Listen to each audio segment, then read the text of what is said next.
Right then, here we go. Autosleeper Broadway FB handover video on the 68 plate. So we'll walk around the outside initially, just go through some bits with you. So obviously pulling the vehicle up straight away, first thing we want to do is get it plugged in. Obviously we have got solar power on here that's going to feed some power into those leisure batteries if you are wanting to do some wild camping. But if we're going on a campsite, we need to get this hookup lead plugged in. Not only is that going to charge them batteries up for us, but it's also going to power the high powered systems such as your boiler, your heating system, and obviously the countertop plug sockets, the fridge and things like that. Now just down from there you've got a water fill up point. Now that's there, basically you've got an internal pump system on this vehicle. So what we can do, similar to a caravan, we can plug into that and put a submersible pump and a barrel on the floor with a wild camping kit that you can purchase online. Obviously on the alternate side of the vehicle you do have your usual hose pipe point to fill up the water tanks, but that's just there if you're a bit of an avid wild camper and you can get a big massive water butt on the floor that you can suck water from. Down from that you've got your gas fill up for the LPG system. So to undo that you push in, twist left, and quite literally you fix onto that, push it in, twist it round, obviously pull the lever down and let the gas fill that up. Now if you've not had one of these before, I would advise going on YouTube and just having a look at a few videos on how people have done it in the past. Your max viewpoint just there is there. So basically what you'll find is some campsites have a satellite dish, and on your pitch you'll have a plug-in to get onto the satellite as well. So what you'll need is a satellite cable plugged from there onto the post that's on your pitch with your hookup point in your satellite point, and then your TVs internally and your TV points will all be then connected up to the campsite satellite. So we've got water fill if you want to be wild camping, gas fill, satellite point and hookup point. Just below there, down at the bottom here, we have the fresh water tap. So you've got two onboard water tanks, approximately 95 litres each. Your fresh water and your wastewater, the grey one's just at the back there. Now when we're done with the vehicle, we need to drain all the water off. So these are the 2 points and 2 taps we're going to turn to get all the water out of those fresh water tanks. Now we also need to drain the boiler, but I'll be showing you that when we get inside. So emptying the fresh, just that blue tap there, and then to empty the waste, just this grey tap back here, and I'll show you how to operate that obviously when you arrive to collect your vehicle. Now once you go to the toilet, everything you do in the toilet ends up in this cassette. The flush tank off the toilet is fed off that fresh water tank, so once you fill up your fresh water and you've got your water pump on, you'll be able to flush regardless. There's no separate tank for your water flush. To remove, blue lever, lift up, pull back, grab the handle on top as we always do, and then we can remove it out. You can see it's got wheels because this aluminium lever swings around and you can put it like a suitcase. To empty it, between your feet, spin the cap off the end like so. The cap is also a measuring beaker. I don't know if it'll focus on that very well, but it says 75mm, 30mm, and I think it's best about 120mm.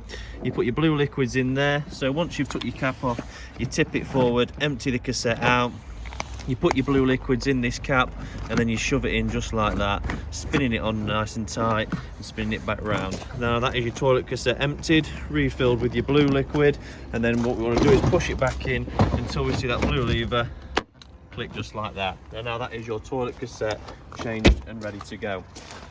Round to the back, you've got your bike rack, obviously very self-explanatory. These bits here you press to loosen off and then pull tight. These ones go around your wheels of your bikes, and then this one here and this one here goes around the frame of your bikes. Easy as that. You've got reverse sensors and you've got front sensors as well. You've got a reverse and rear view camera up at the top. Both are adjustable with the Allen keys on the side, or the positive screwdriver depending on which one it is. Around to the other side then we've got this nice storage that goes underneath the French bed, which is your table, hook-up lead, you've got the wind out for the stabiliser, and you've also got some chocks in there as well. Barbecue point further down, which is fed off the onboard gas. You take the bung off, you click your barbecue point on there, and you simply spin the dial. That will then allow gas to go from your gas tank through here into your barbecue, and then you choose what you want to do with it from that point onwards. Underneath here you've got a socket. This will only ever be powered up when the vehicle is plugged in, okay? But all it is, it's all on the awning side, so basically you've got electric and gas out in the awning for cooking and other things. You can put a beer fridge in there, whatever you want. Next to that you've got the Truma heater vent kicking out some warm air right now because we've got the gas heating and hot water on. Now what that is, it's 2 cylinders. The internal cylinder sucks in cold air, it sucks in oxygen, sorry, burns it in the tank when it's burning on gas, and then obviously the external cylinder pours out all the exhaust fumes from the bottom. The only thing I'd say is obviously with that being there, the bedroom window being there, if you have your window open on a windy day, it could blow some inside. Fridge vents then, here and here. When we're jet washing, never jet wash at the fridge vent, always jet wash above and around from a distance and allow it to run over. Ideally you want to be washing this with a hose pipe, not a jet wash, but understandably jet wash does get the job done and a lot of people use them at home, but make sure we're standing in adequate distance away. We don't want to be blasting these seals too close, around these seals too close, and definitely not up into the fridge vent, because then the water will get inside the motorhome behind the fridge. But you've got to have your vents there. We're burning gas behind there when the fridge is on gas, so it needs an exhaust system. Down here is the water fill up that I was talking about, was on the other side. So if I give that a twist, a bit like a fuel cap, you'll see it's just a hole. You put your hose pipe straight in, turn it on, let it run, and you go inside, check the control panel to make sure, well, just to monitor how much water we're getting in.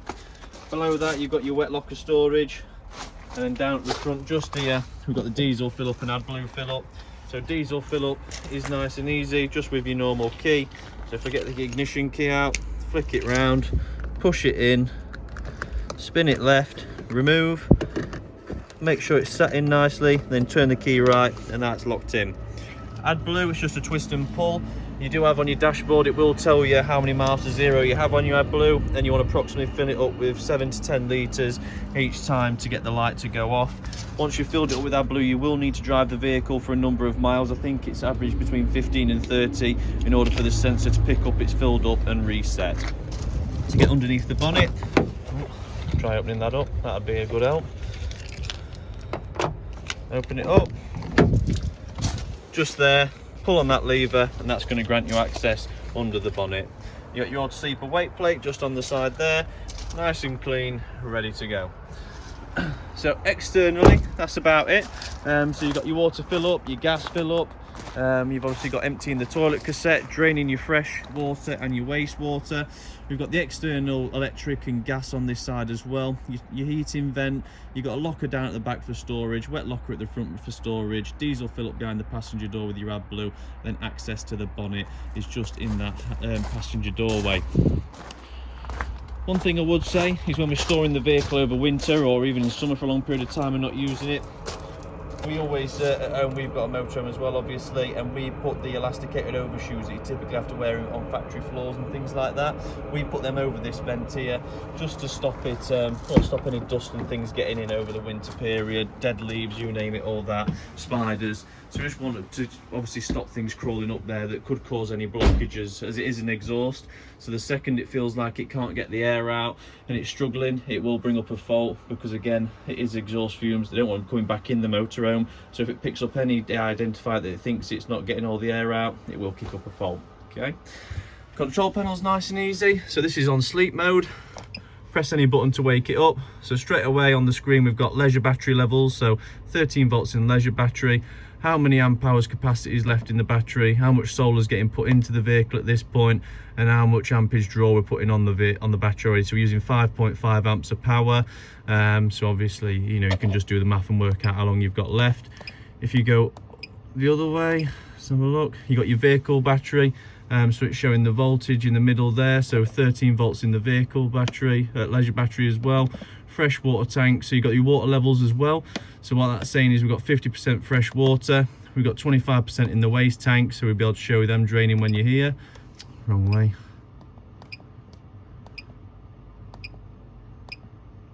Obviously just flicking through, you get time clocks and all the rest of it. And then back to the beginning. If you click on that, not doing anything there, no. So next one along, water pump on and off. So click that button, that's going to turn your water pump on and off. This one here should do the lights over the front, just like so. This one there does the light outside. This one's day and night mode, so if you turn that on and off, you could got battery swap. So we can go into vehicle battery now, look, so click vehicle battery and it's showing how much is in there. But now because we're actually plugged in, we're actually charging the vehicle battery as well. And we're actually going through it to some power, some lights. So it's a good little backup there. So if you ever run out of battery and you're wild camping, you can just flick it onto vehicle battery, and there you go, you got power. I'll just turn all these lights on, ready for you coming today. Right as well, don't we? Yeah, so vehicle battery swap there, click it again, back to leisure battery as you can see. And this one down here is your tank heaters. So basically your water tanks, not only have they got tank blankets wrapped around them, but they've also got heaters within the plastic work. Now that's not there to warm the water up, but it's there to stop the tanks from ever freezing. As they are underslung, it's the first thing the cold's going to get to, so it just stops them freezing.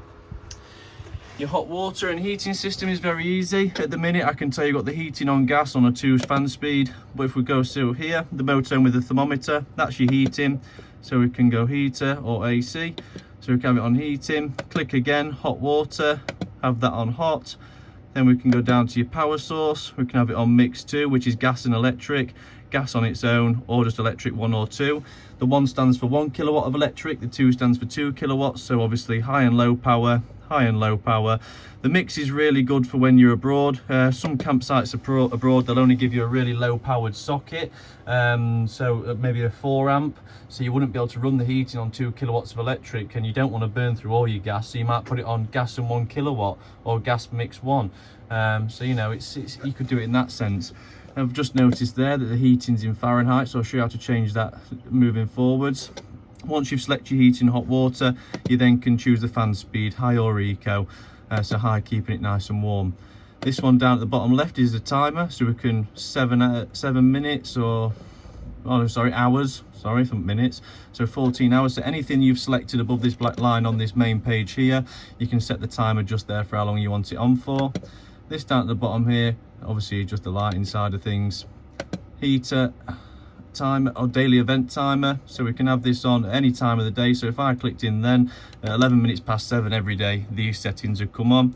Then down in your settings you've got offset, so you can offset the internal to external temperature, so it's always 5 degrees warmer in here than out there. You got the AC, you got your temperature, so we'll just change that back to centigrade. Brightness of your screen, you can have it all the way up bright or down low. What hour clock you wish to use, 24 hours or 12. And you've got your language, index and reset. Now the reset's right at the very end, which is good, because if you ever run out of gas, or if for instance your electric hookup trips out, you'll need to go into settings and reset it before you turn it back on. Just there is the switch for your microwave. We can turn on and off and isolate. Plug socket again, if you obviously, so you can have a telly put in or something like that. You got some 12-volt sockets down here and your aerial point for a TV as well. Electric step button, and then just a light switch for behind me just there.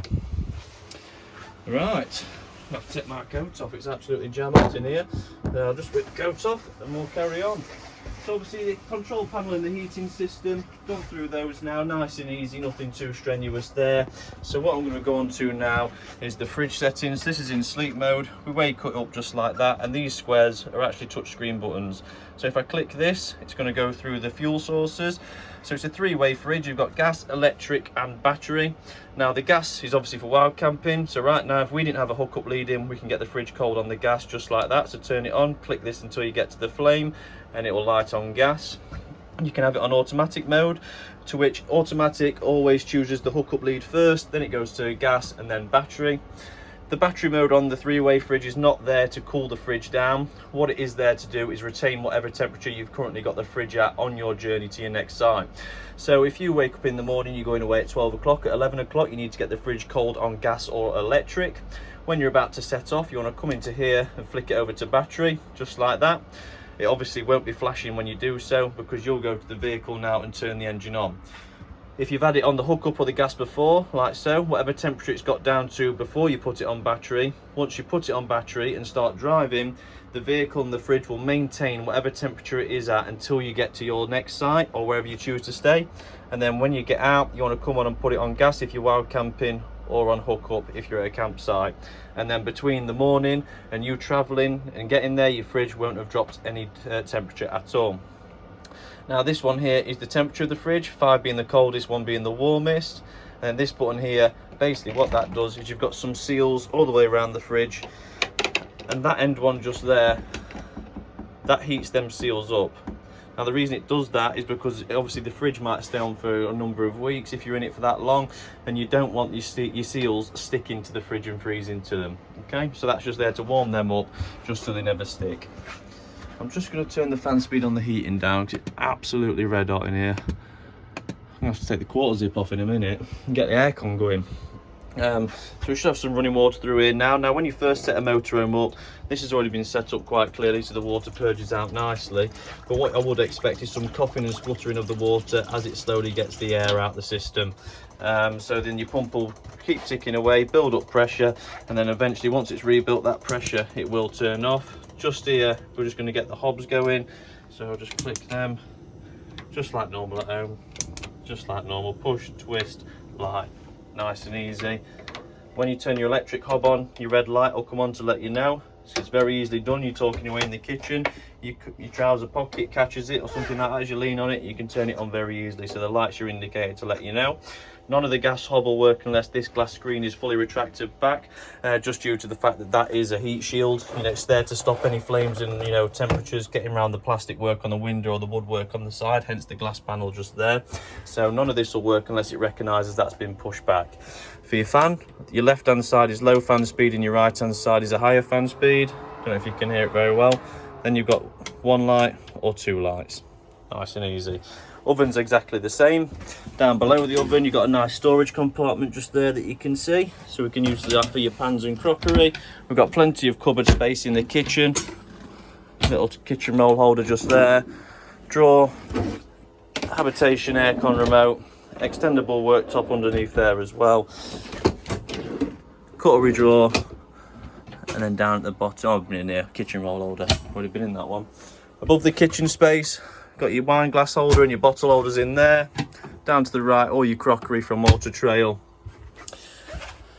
Above these ones, got nothing but storage. You've got individual lights here that I think are they switchable from the bottom. From the side, you've got a little switch on the side of them just down there. Turn them on and off. Nothing in that one. Same with the reader lights, little switch on the base to turn them on and off. And then obviously in here you got your Truma iNet box just there. Now what that's there to do is, so basically you can download the Truma iNet app and you can connect your phone to this heating system just here so that we can power it all off of our phone. And down to that, I even mean the air conditioning unit. You can power the aircon unit from the power of your phone. This is here for your satellite system, so I'll just plug that back in. It's your antenna booster just there. Obviously you've got a TV antenna on top and that's how it all joins through. Open that up, that's your table holder. I think the table's actually still under the bed at the back. I'll just check in this cupboard up at the top before we get there.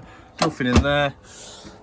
So if I lift the bed up now, because this is where we're going to drain the boiler off, so nice and warm under there. If I lift that up, what you'll see is you've got your boiler just here. Truma Combi 6, it's the best one on the market that you can get and the most effective. And just down there, if I change it to 1x zoom, you'll just see that black thing with the blue topper. That's your boiler drain valve. So to drain your boiler, turn there, and you've just seen that blue button pop out. Just turn it to stop it. You want to turn it back and push in that blue button. Now the reason it's that shape and size and everything else is because it's an automatic cut-off valve. So basically, if underneath that bed gets to anything less than 3 degrees centigrade, it's going to automatically drain your boiler. The reason it does that is because less than 3 degrees and water is liable to freezing. Now your boiler doesn't want water to freeze inside of it, because if it does, when water freezes it expands and it can crack the inner casing of the boiler. So that's why it automatically will drop itself out. But every time you're done with the motorhome, we need to drain that boiler so that we're not getting calcium deposits build up in the tank, bad smells in the tank, which is why you can have smelly running water come through. So that's why we need to drain it out, just like we do with the grey tap at the back on the driver's side rear and the blue tap in the centre of the driver's side as well. So between that and that, they all need to be open and drained when done using the motorhome every time. Now your aerial's just in here, so to get the best picture on your TV, you need to twist that clamp, push your aerial up as high as you can, tighten it up like that, and then obviously you're going to get a better picture because your aerial's higher up. In addition to that, always remember to put it back down. So what we do is we've drawn a black marker pen line for when it's down, so if we open the wardrobe and we don't see the black line, we know the aerial's not down. You got your Wi-Fi box just there, so you do need to take this off and put a SIM card in the back of it, so it will come off of the wall. I think it's on Velcro, so quite difficult to get it off. put a SIM card in the back of there, obviously pay your tariffs on it, and then you'll get internet and you'll be able to connect to it. And I think the Wi-Fi is actually on the back of it as well. It is magnetic, so you can stick it to here, and this is just your booster again for your TV aerial system. You've got your hanging rail in there for your clothes, pop-up table, all your carpets are in there as well.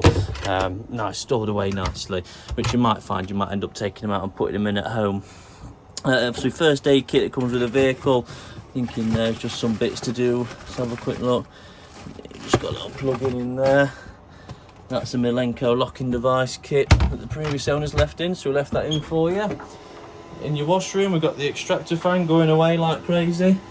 I'll turn that off for you, hang on. Well, in fact I'll turn it off in a minute, see if you're finding the switch. Nice little light switch up there. LED mirror light on the left hand side. There we go.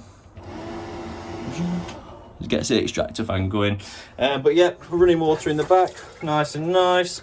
It'll be getting warm now, pretty much. Turned the boiler on when we got in.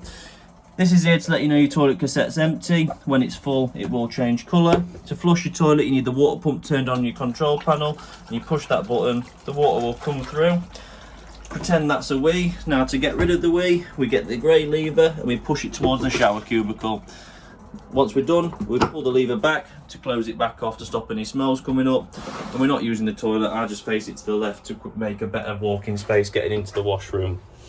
Plenty of storage in here. Obviously got this down so we can show roof lights in there. But yeah, nice place to be. Nice place to be. Obviously with your air conditioning, you need to turn it on first and foremost. So they do take a little bit to start up. And then obviously what you do, you've got your modes on the left, so heating, auto, ventilate, cool. Then you've got your fan speed, slow, medium, high. Temperature, 16 is the lowest it will go. We can warm it up to I think like 28. And then if you pull that up and take it out its holder, you can put timers on, settings, Wi-Fi, brightness and everything else.